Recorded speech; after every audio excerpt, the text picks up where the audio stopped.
Hey, buddy, watch this.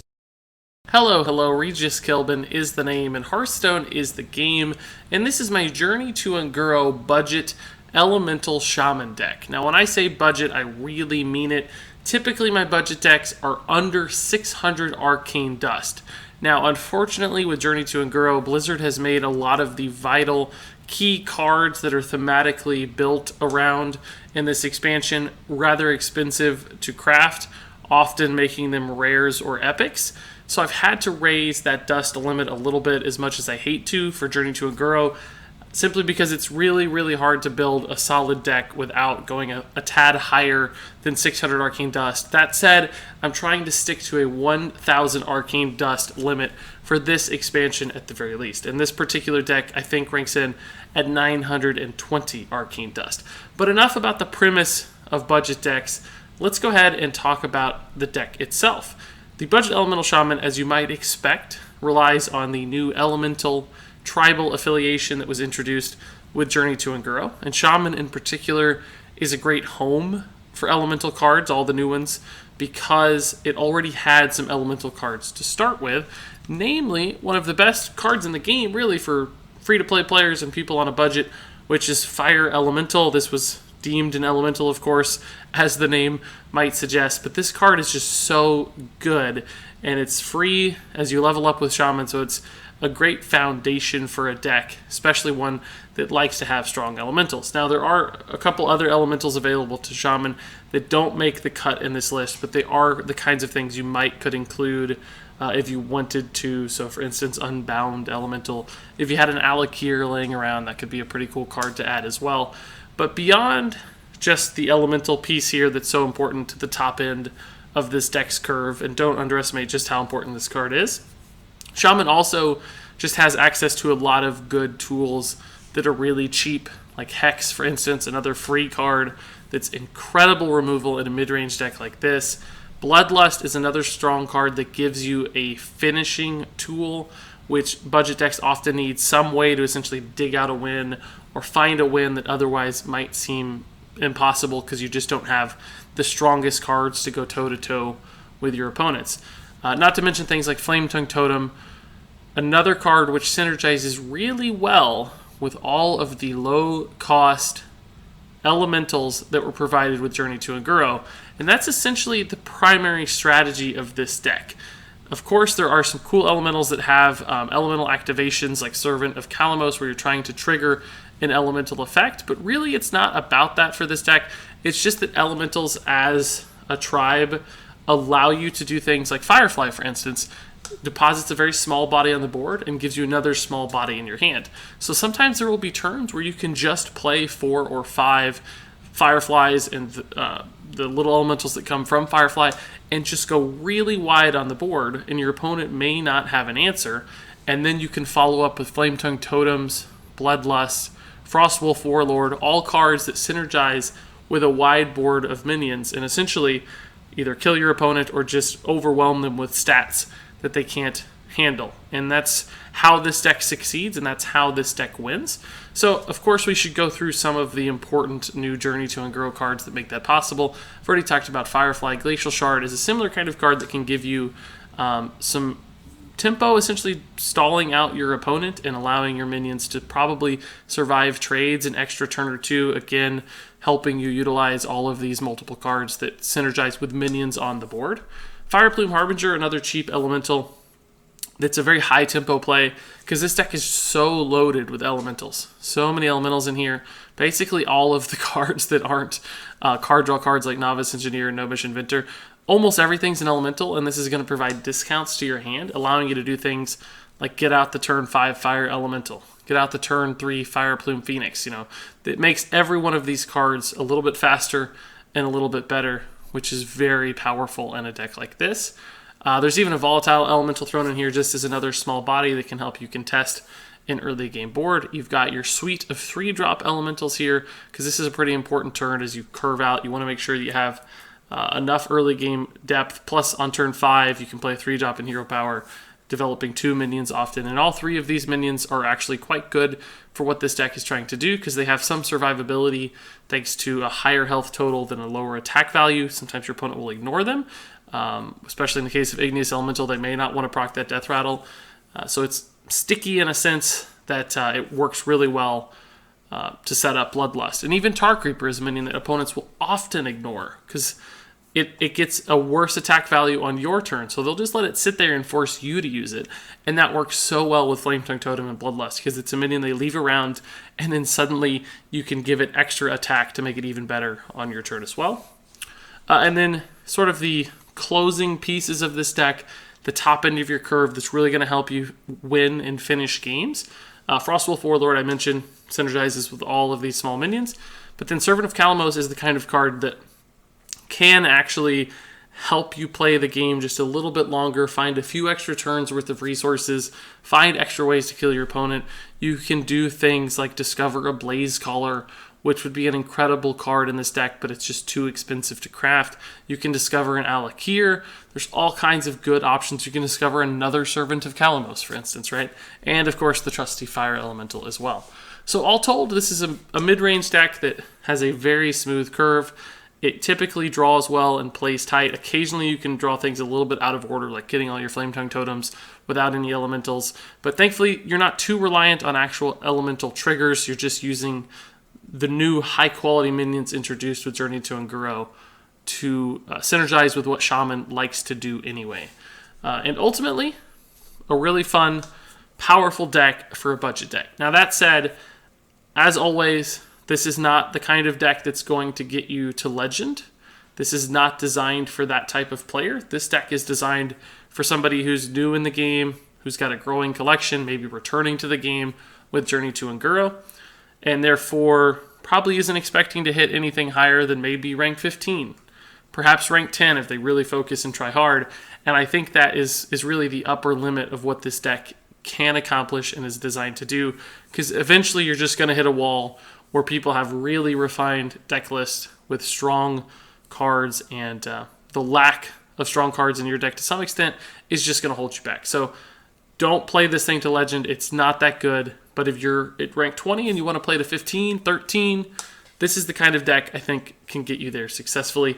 Now, another caveat, though, is that as I'm publishing this video, it's very, very early in the Journey to Unguro meta.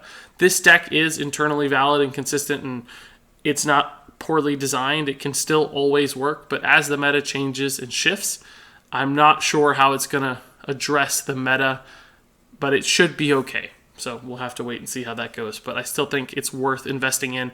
Not to mention, most of the cards you'll be crafting here are very, very valuable pieces just in the general elemental sense. So as your collection grows, these cards are going to give you long-term value as well. So you're not wasting your dust just building a budget deck.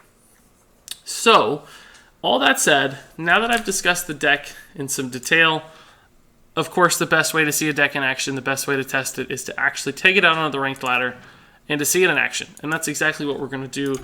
We can talk through the mulligans, we can talk through lines of play, we can learn how this deck actually functions on the ladder. Now, as you'll note, I'm already at rank 5. It's still relatively early in the season at this point. The first third of the season still. So rank 5 is really quite competitive already. Still people who are typical Legend players making their climb to Legend. That said, I'm not sure how successful this deck is going to be, simply because we're playing against great players with strong decks. So we may not find a lot of wins, but that's okay. You can still learn a lot about watching a deck, even if it's losing. So I think it'll still be a rewarding experience. And if we get on a really bad losing streak, if we lose 2, maybe 3 in a row, I might swing over to casual as well, just to give the deck a better chance at winning. But as far as the mulligan is concerned, even though those are 2 drops, those are not 2 drops we want to play right away. Novice Engineer is a card you want to find late in the game, draw you some extra resources, right? It's just a little bit of extra card draw. Not a strong 2-drop. Everything else a little bit too slow. We have so many good early game cards. We want to try to hit those and get off to a pretty fast start. Now, this is likely a Taunt Warrior. It's been a pretty popular archetype here in early Unguro. It's going to be tough for us because they just have a lot of high health stuff we're going to have to work through. And unfortunately, Bloodlust is not great against a board full of taunts, right? In fact, it's actually pretty challenging. because you're going to just kill all your really weak minions, getting through their taunts without actually killing your opponents. So we're going to have to try to win off big minions like Frostwolf Warlord and Fire Elemental and just really strong tempo. But actually, Coin Fire Plume Harbinger here looks like a fairly strong play to me, because we have 4 minions we're going to reduce, and we can start playing these stronger 3-drops pretty much immediately. So we've got a lot to work with here. We don't have a true 3-drop right now as far as 3 mana cost card, but we can happily play one of these 2-drops on 3, or perhaps get the Igneous Elemental out next, and then have the elementals that it adds to our hand to smooth out our curve. And we might just be able to rush this guy down. But he's actually, if he is Quest Warrior, he did not play it on turn 1, right? So we don't know for sure what the deal is. Although he could still be Quest Warrior. Some Quest Warriors correctly will mulligan away the quest if they think they're facing an aggro deck, just to ensure the quality of their draw is higher, because they don't suspect the quest will actually matter as far as winning the game is concerned. But the fact that he went face with his weapon does in fact signal Pirate, perhaps, although it's unusual for a Pirate not to hit a 1-drop. It is possible. We'll have to just wait and see how this unfolds. Either way, Tark Reaper's a fantastic turn to play. Shuts down his weapon pretty effectively. Great against Pirates. It's solid. It's definitely Pirate, it looks like. He's going to be able to kill this. We have a pretty solid hand for Pirates, honestly. It's unfortunate that he's already worked his way through this, but we have a heal, which is also a taunt. We have a fairly smooth curve. We can Hex Frothing Berserker of something of the sort. He didn't actually even armor up on his turn. He forgot to utilize his mana there, but that's okay. So we'll just play on curve here. We don't need to Hot Spring Guardian yet. We want to get more value off of it than just sending it into the weapon. Even though it does heal, it can come as a surprise a little bit later. So we'll just play our full set of minions here. We could actively trade this, but it's unlikely to be necessary. I want to wait and see how things shake out before I commit that. Like, we may even end up hexing this minion. It's not likely, but it's possible.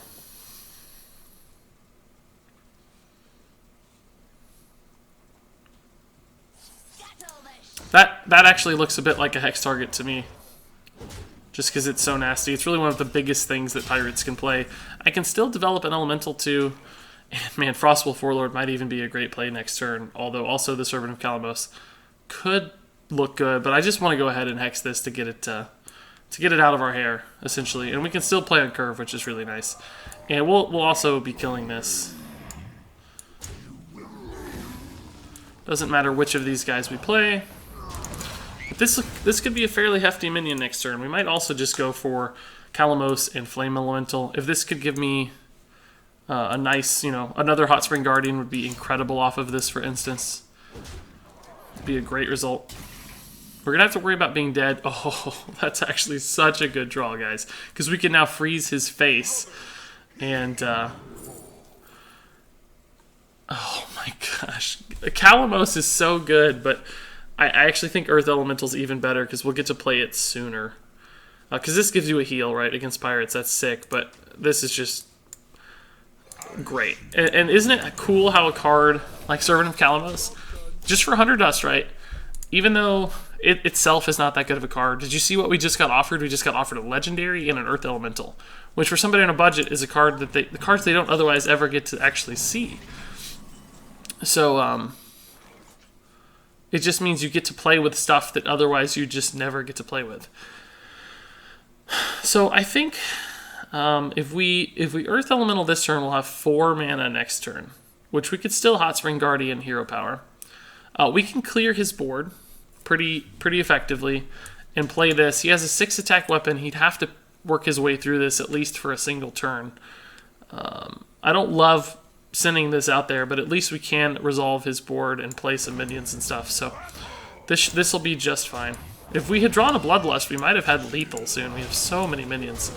And we'll play this too, just to get some damage out there and potentially make a giant Frostwolf Warlord, that kind of thing. Not this next turn, because we'll be overloaded too far, but still. So he's going to be able to clear that, unfortunately, with the South Sea Deckhand. Although, obviously, you know, not the strongest of plays. And it did have an 8 health heal effect. Goodness gracious, that is becoming a giant Argonite Reaper. Okay, I don't think it looks like we have lethal in any scenario. 6, and this is essentially 4 damage. So we have 10 damage right now. But I think we'll just go ahead and play the Hot Spring. We'll trade in here. We could use the Flame Tongue to trade, but the 4-2 is not particularly more valuable than the 2 guys. So I think we'll just go ahead and make this trade. And we'll Hot Spring Guardian. And this might be a 7 health Hot Spring Guardian, right? If he has to use the weapon to activate it.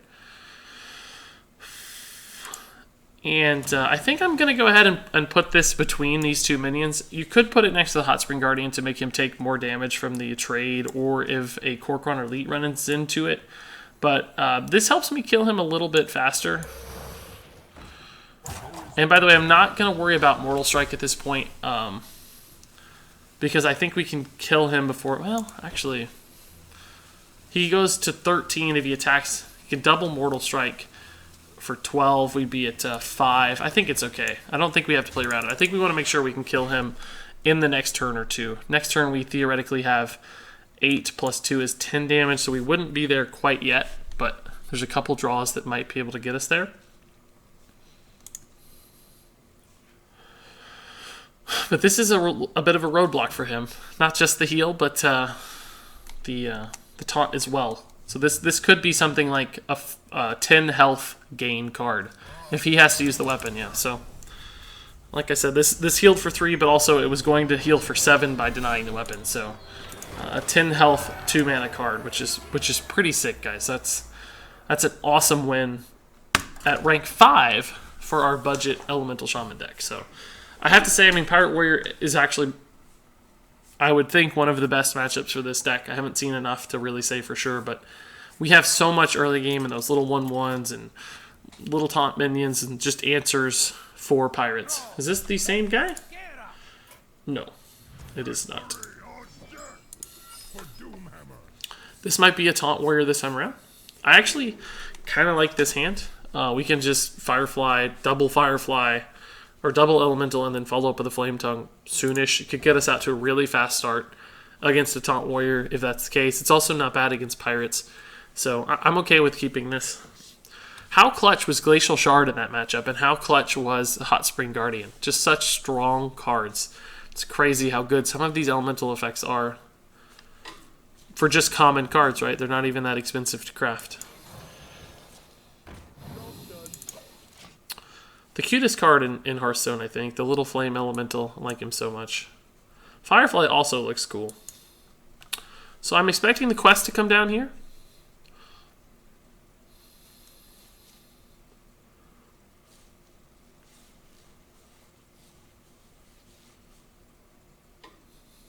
Not yet.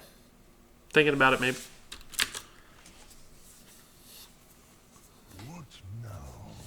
I'm asking the same thing. What now? I mean, you know, N'Zoth's first mate is not exactly the strongest play against this board. It's okay if he is pirates. He could kill my minion, develop a 1/1, and a weapon. But this can be a little bit of a frustrating start for pirates if that's what he is. No, it's quest. That took a long time to decide. That's kind of funny. So like I said, I think we'll just play both of our guys here. Go as wide on the board as fast as we can. Next turn we can actually Flame Tongue and develop another guy if we want. If it's somehow beneficial, we might play a Tar Creeper, but I think just getting in damage now while we're able to makes a lot of sense. Especially because he might just end up hero powering here. He could Dirty Rat, which would stall out our board a little bit, but he might pull a Tar Creeper off that as well, which would be pretty good for us. Just develop a free Tar Creeper, essentially.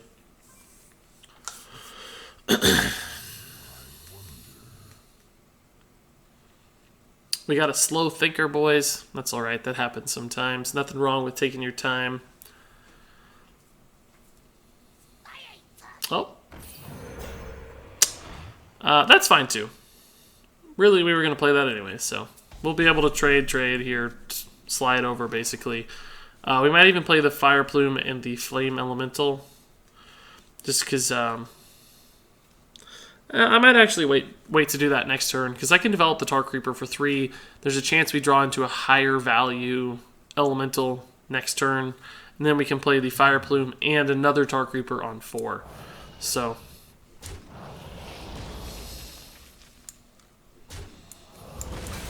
we'll put the slightly lower health to minion in the middle, because that's the one we're going to want to trade off the most, right? So depending on, he might Ravage and Ghoul or something and negate that, but theoretically, that's the one we'd want to send in for a trade.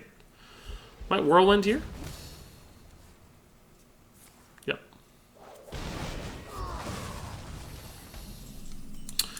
I think I said I was going to play the Tar Creeper the Tar Creeper and not the Fire Plume Harbinger, and then I didn't do that. So I don't know what my logic was, but it worked out fine either way. Now we get 2 Tar Creepers on the board, which is also pretty nice.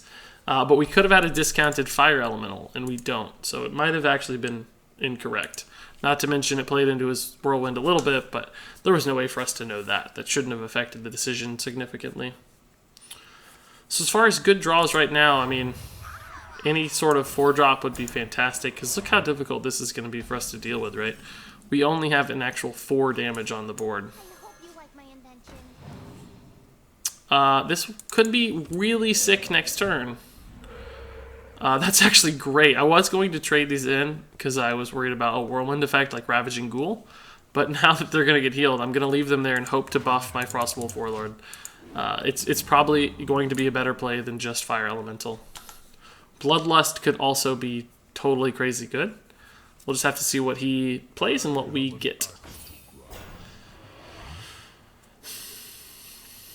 He's thinking if he wants to trade or not. He won't, and he shouldn't. So we'll go ahead and do this. Even though the Flame Tongue Totem is enticing, it should still be there next turn. There's a chance he brawls this board just because this guy is so big. I don't even know that I would be that upset, because he's going to be killing his own pretty valuable minions as well. We just don't actually, even though it looks like it, we don't have that much committed to this board, right? It's basically 1 big minion. There's no brawl, so that's a good sign. Shield Slam, execute. Most Taunt Warriors I've been playing against aren't even running Shield Slam, so that's really interesting to see. That's actually going to help me kill his stuff really well with this Flame Tongue Totem, which is nice. We could actually just use the Fire Ellie as well, but we have so many minions out. I think Flame Tongue Totem has to be the play here. We should have actually put the Novice Engineer a little closer to the middle for potential Flame Tongue. We did not do that. That's okay. And we'll just continue going wide on the board here. I'm actually going to put this one here because it has sort of a double effect of trading in, right? Not only do you get the 1 health that you like to get rid of because you want to preserve your higher health stuff, but you also get the actual Death Rattle effect to kill perhaps a 6 health minion with just 1 guy, right? Which is kind of crazy. So there's the Brawl. He did top deck the Brawl, which sucks. Again, though, we don't actually have that much committed to the board, even though it looks like it. So he killed a lot of minions, but they weren't exactly high-value minions. So that's sort of a dead draw for us, but it doesn't really matter because we have a good play on curve. You don't always want to send the battle cry to face, but it's really not so bad when you can develop at 8-5 essentially. He's probably going to fire War Axe this soon. He's been looking for the turn to find the mana, I think. Stonehill Defender is actually a sort of annoying roadblock, right? Because the Healing Totem does not trade into it. A Fire Plume Phoenix would be a great draw, though, to help us get through that. That's actually a tad annoying. We may just go ahead and Hex that. I think I will. I think we'll just Hex it. So let's draw first. See what happens. Might change our line a little bit. This will be good later, hopefully, but we'll just Hex this for now. And even though that thing had 8 health, which sucks. I should have actually played this on the left side, guys. A little bit of a misplay. You want to kind of split it as much as you can and leave your totems to the right often. But in my haste for figuring out what we're going to see off the draw, I kind of ignored that fact. So he still doesn't have an answer to this that we know of, which is awesome. This guy can just trade in. That's fine. Bloodlust might be lethal here. It would be awfully close.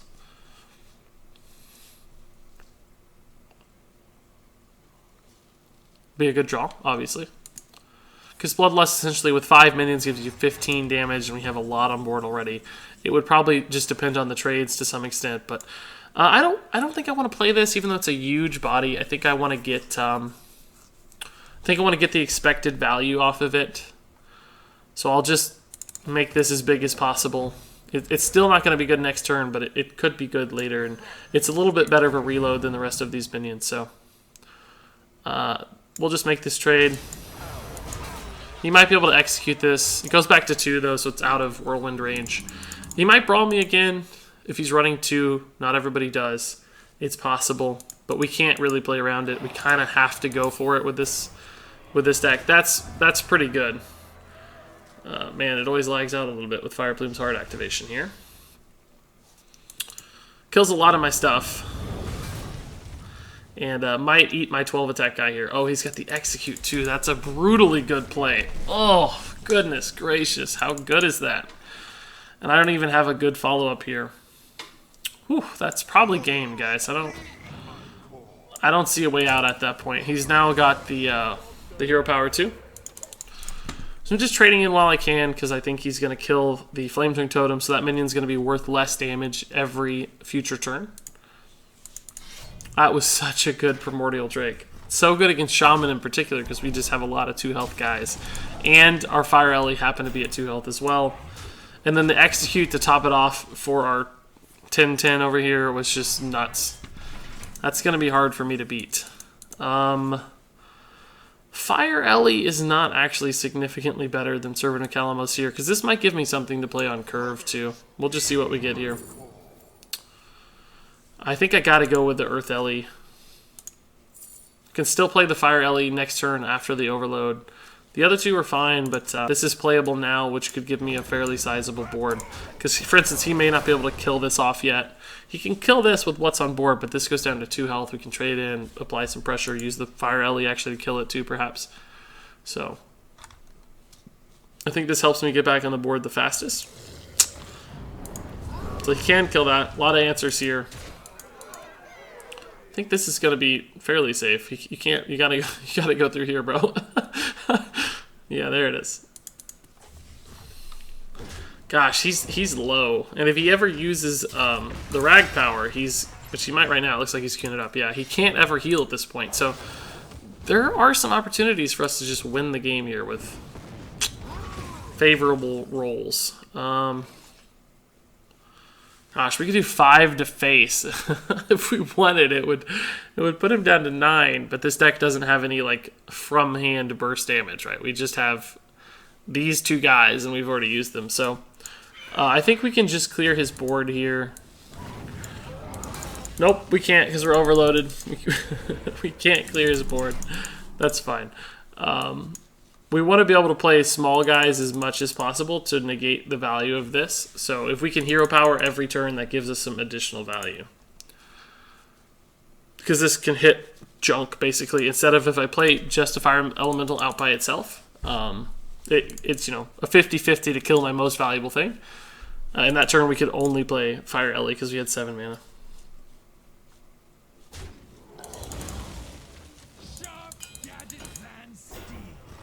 Yeah, there's just too much for me to get through now. I mean, we're going to lose the long-term value battle here.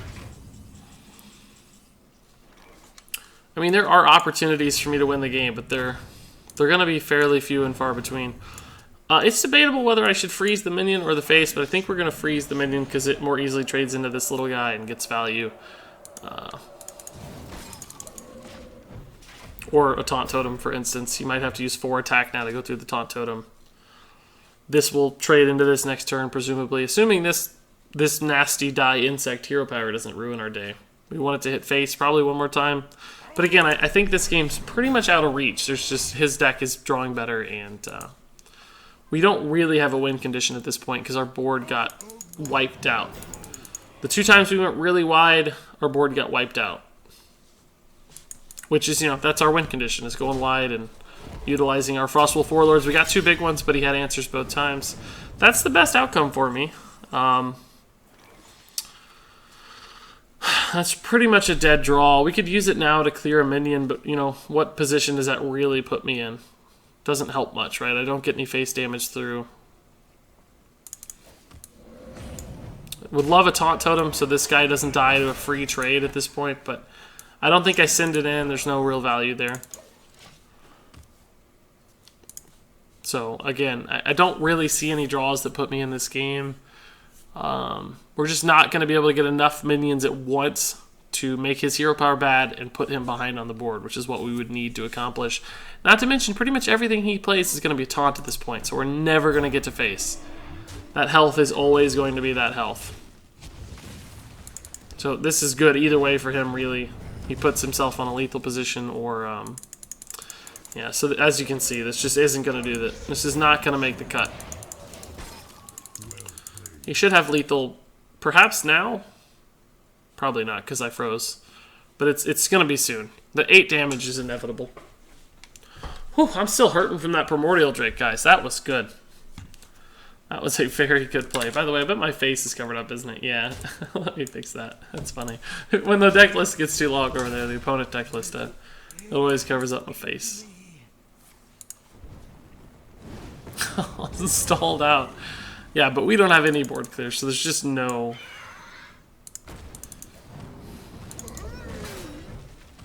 I guess Nomadish Inventor probably would have been our best draw at this point. Maybe a Hex. But again, you know, we've drawn through a vast majority of our deck, and we're just not punching as hard as he is at this point. Pretty much everything is a dead draw except the 2 card draw cards.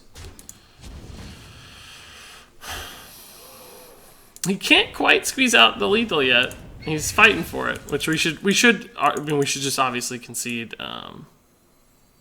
But I don't like to concede. I like to play it through as much as I can just to see what the deck can do and highlight potential outs and all that fun stuff. Although, again, we don't have any. The game is over.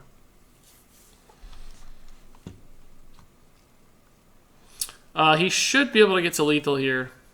Guaranteed. Yeah, he can. He can trade the 2 1-attack guys into this. Trade the Sunwalker into this. And use this to go face for 2, or the way he did it, obviously the same math. I'd use the hero power for lethal, guaranteed.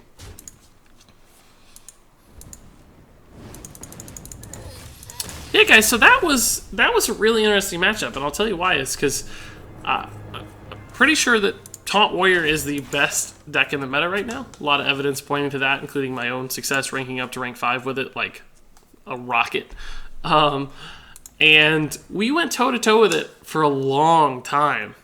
We had the tools we needed for the first half of the game, and it was basically 2 back-breaking clears that kept him in the game. If it wasn't for the nearly perfect Primordial Drake turn and the fairly successful Brawl, which wasn't super great, but still a lot of our momentum, I think you would have seen that we were in a really good position to win the game.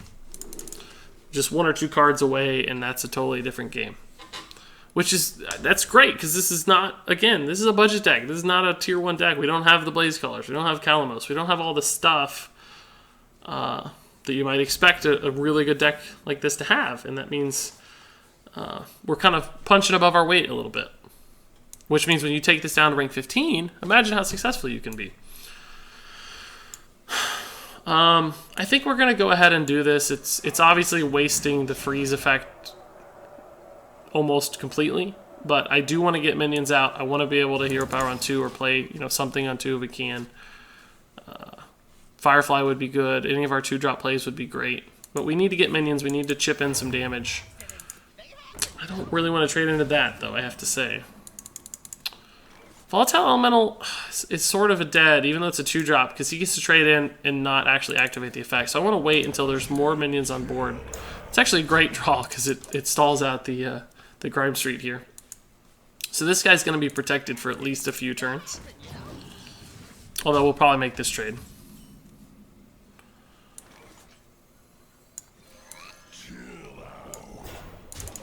This is a hand buff Paladin, not something you see every day, but rank 5 people tend to experiment a little bit, much like myself, right? Play stuff that's a tad weird.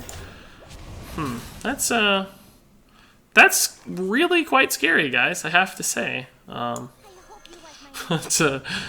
Even on my turn, it's a pretty high health minion. The volatile elemental might help us chip through this, though. He should probably attack with that, even though it's, you know, it's big elemental stuff, guys. I played against this deck, and I didn't really enjoy it that much. I'm kind of happy to see it succeeding, but it's a surprise to some extent, too. I think we'll just play this. It's really, really big. It's going to be able to trade into both of these minions left behind. And we'll pop this Divine Shield with our guy, because the damage it does could be relevant. Probably not immediately, but it didn't actually help much. But could have hit this to be relevant. Could have set up a Fire Elemental trade if it hit this, for instance. So there's a couple ways it hit. That's probably the worst. That's pretty rough. Flametongue Totem could equalize this quite quickly, though. Really. Okay, so we can kill both of these with the Fire Ellie. Well, not both, but either, I should say, more accurately. Unfortunately, it trades into the Aldor, but I think we gotta develop something. I think I'll kill the Tark Reaper, even though this has more attack consistently. The fact that this has 5 now is kind of intimidating, plus it does technically have more health. I'm not going to trade with this, there's no value. Can leave it around for a Bloodlust or something. I don't want to waste its health for no real value, right? Oh, that's really bad news right there. That's going to give him a lot of value, because I can't kill it right away. Oh, boy. I can at least freeze it.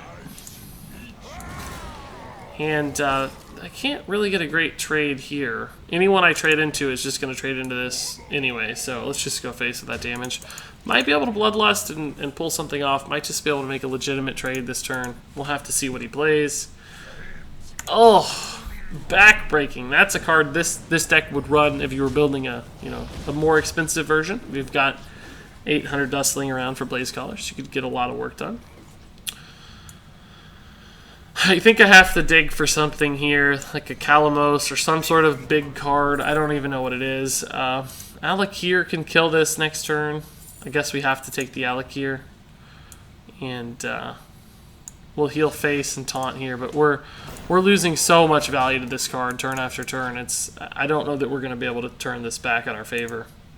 He's just gotten crazy with this already. It's going to proc 3 total times, it looks like. Oh my gosh. Whatever minion is in there. Oh, now we can't even use Alakir very effectively. So that sucks.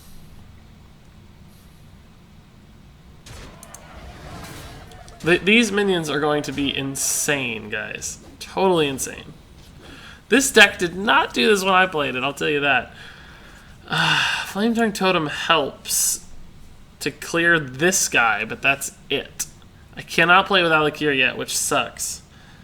I could just play another big Frost Wolf, but there's just not... There's not enough happening here, guys.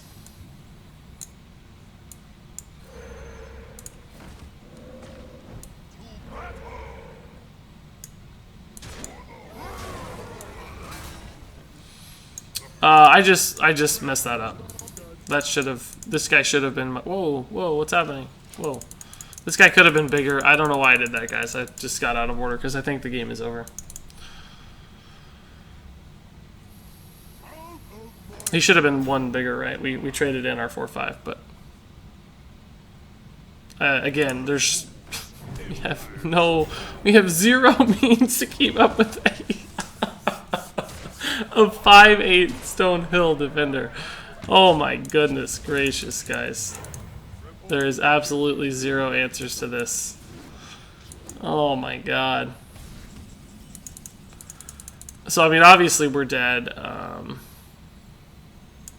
There's just nothing to do here. We can't even really clear anything of significance. We can take out the 1 big guy. This is, it does nothing. That's a bad play. You should technically leave it sitting there, but there's just no point. He just outscoring us again. Like, look at this crazy stuff. Rank 5 decks are winning. Really, it was the Grime Street, unfortunately, that we were just almost catching up, and then this was unkillable and spun out of control real fast. But you'll note that game too, guys, like, we did not have a good early curve. If you looked at the cards that were still playable or hadn't been played that were still in the deck, was all of our 1s, 2s, and 3s. We had a pretty awkward, remember, we hit the 1-drop Glacial Shard, but then we hero powered on 2, which is not something we want to do. We want to be playing, you know, Fire Plume Harbingers and stuff, or good high-bodied elementals on 3 and 4 and stuff, and everything was just a turn or two off. It was a tad awkward. So we'll keep the 1-drop again. Again, the Novice Engineer is not really a 2-drop. We could certainly play it, but we want guys that do more active things. She's more of a late-game card. Unfortunately, we got her back. We'll play her because it's what we've got unless something else better shows up, but this is a pretty bad hand against what is presumably a Quest Rogue. Just, you know, not a lot of answers, not a lot of pressure just yet. So, doesn't feel great. This is just going to get patches to death. But we'll play it for the same reason we did last time. Here comes Swashbuckler Patches. Oh no, well, he's got a quest first, of course, but he does have the coin, so I'm actually kind of surprised we didn't see that. I think we'll just Novice Engineer, because this is only going to discount 1 minion, which kind of sucks, and they're both 1/1 bodies, so we can do this later for perhaps more value. He's like, hey, I run that card. That's what this Quest Rogue's thinking. We're going to see Weapon, probably? I don't know. I don't have a great turn 3. Hopefully I draw a... I don't know, something. I guess I'll do this instead of Fire Plume. We can just play on curve. We don't have to Fire Plume, because the Fire Plume's going to waste a mana and develop a really weak body, and I want to get a better statted minion on the board. Plus, if this does die, it can give me more discounts, basically, off Fire Plume. We're a tad weak to Fan of Knives. Okay, interesting. I like it. But it's not going to matter to me, because it's going to trade it in anyway with the Fire Plume Phoenix here. So this is a fine play, regardless, for me. There's some logic to keeping that alive, I think, so you don't give him the activations he needs for the Caverns Below with the Flame Elementals, but he would have been able to kill it anyway, so it wouldn't have really made a difference. I think I'm going to go real wide next turn, as much as I can. So he's going to have 4 Flame Elementals in hand at this point. Actually, more than that. He's going to have... No, he'll have 4. So that's going to be happening really soon. We're going to go real wide this turn.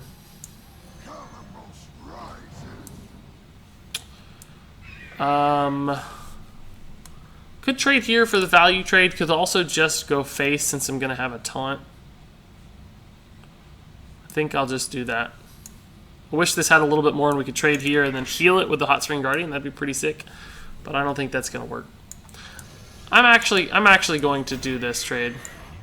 To give the heal some value, but also because he only shows 3 damage on board, so he may not be able to kill the taunt without weaponing.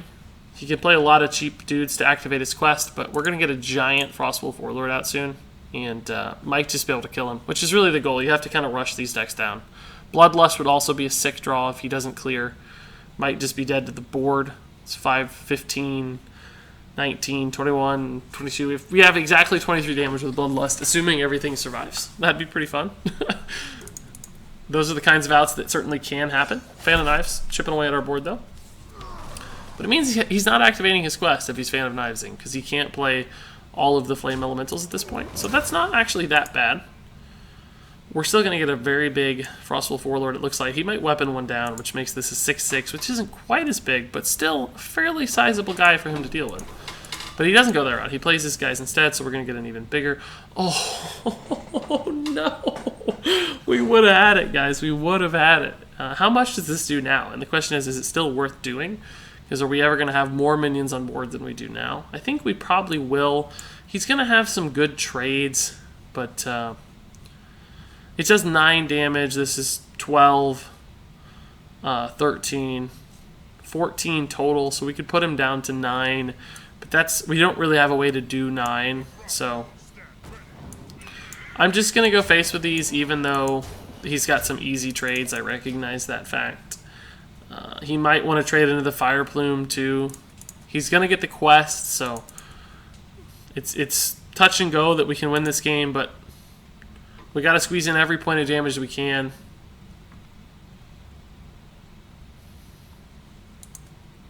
He might be more worried about this than completing the quest.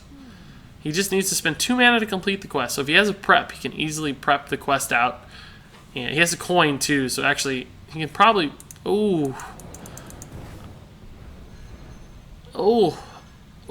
I haven't really seen these guys running a lot of sap, I gotta be honest. I've seen Vanish teched in, but not sap. Wow. That's actually brutal. Because this is probably never going to be that big again, because now he's got some good trades. I don't think he's going to be able to play the quest very easily at this point. Doesn't he have... I thought he had... He should have more than enough without needing to Ferryman. As far as I can remember.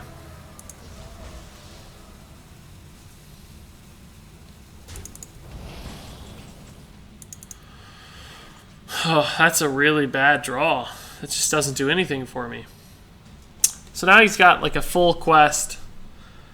We're just in trouble, guys. That sap destroyed us. We were hoping to be able to squeeze in, you know, 7, 10 damage plus 6 from the Bloodlust, like maybe kill him, dig for a lethal, that kind of thing. But now, I just don't see how we win, because these are all 5/5s now. They're all going to be 5/5s. It's going to have 15 damage on board. We can trade in here. I mean, my one shot is that he maybe leaves my board alone, just goes face, hoping to 2-turn kill me, and I like reverse lethal with his Bloodlust. I don't think that's going to happen, but it is an out. He did spin the full 5 mana, which is helpful. It's very helpful, actually. So we have 9 plus 9 damage. We have exactly 18 if he ignores my board with Bloodlust. But instead, he's going to clear. I don't blame him. It's the right play, I think. He's going to win the long value game, it looks like. And that's going to put us out of the game, I think. Hex is totally useless. It just becomes a 5/5 frog. Hex actually helps him to some extent. We can do 2, 2, 4. So let's 4 first. See if we can't nab an extra discount. We can. But again, I don't think we're going to find a win unless he just totally ignores my stuff. So we got to go as wide as we can. But nothing's hitting hard enough. And we're potentially already dead to burst damage with like Stone Tusk Boars, South Sea Deckhands, all that kind of stuff. He's still clearing, making the right plays, I think. It's a big patches. Prep Evis. So we're going to be dead next turn, it looks like. He's even hero powering it down, which is good. I just don't see an out here. He's got 25 on board. He has 42 on board. So that's not going to do the trick. We can play this stuff, but we're obviously dead. Oh, we were close once again, guys. That was close. He actually played this really well. Made sure he left himself no ways to lose, which is important. I don't think he spotted lethal yet, guys. He's still drawing. I don't know. Alright, so another sort of close one, but ultimately a loss. But like I said at the beginning of the video, that's actually to be expected. The fact that we're playing close, I think, says enough about the deck, and I feel actually pretty satisfied that we got a good view of what it can do and how close it can come to winning, and how the difference of 1 or 2 cards here or there can put you in a spot to win. And of course, when you're playing at rank 20, rank 15, maybe even rank 10, not every deck is going to have all the answers it needs. It's not going to be quite as refined. The players aren't going to understand exactly what you're trying to do quite as well, and that's going to give you more advantages, more opportunities to sneak out wins. And I think you'll find this deck is actually pretty successful and rather strong for a budget deck. So here is the list once more. That's going to wrap it up for our gameplay. I like this deck a lot, guys. It's one of my favorite budget decks. It's fun. It's Unguro. It's really cool. So if you're someone who's on a budget, give this thing a try. All that said, if you have any thoughts, comments, questions, if you're looking for tips and tricks on this deck, if you're looking for recommendations on how to upgrade it, please do leave a comment below. Be warned, I probably won't have time to answer it because there's a lot of comments, but I know the helpful folks in my community will happily discuss things with you and chime in and give you some suggestions as well. But until then, thank you so much for watching, and until next time, game on.